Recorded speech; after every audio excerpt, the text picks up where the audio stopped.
populations les plus fragiles. Monsieur De Signy. Merci, Monsieur le Président, Messieurs les ministres. Monsieur le ministre Bruno Le Maire, dois-je vous rappeler que votre gouvernement est responsable de 700 milliards d'augmentation de la dette publique depuis que vous êtes aux commandes? Je vous pose la question parce que vous mettez en cause Madame Le Pen à chaque fois que vous en avez l'opportunité, mais c'est bien la seule responsable politique qui n'a rien à voir avec cette dette abyssale que représentent les 3 milliards d'euros que la France doit aujourd'hui, grâce notamment à vos gouvernements. Vous avez vous avez annoncé un chiffre de 10 milliards d'économies à faire, sans nous dire exactement le contenu.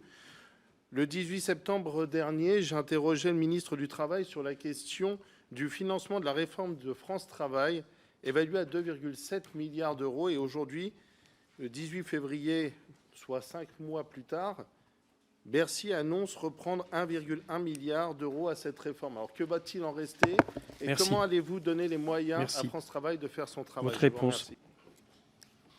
Non, ma réponse sera très simple. Si nous avons augmenté la dette massivement, c'est pour faire face à la crise du Covid puis à la crise de l'inflation. La crise du Covid, c'est l'effondrement de la richesse nationale la plus dramatique depuis 1929 en France.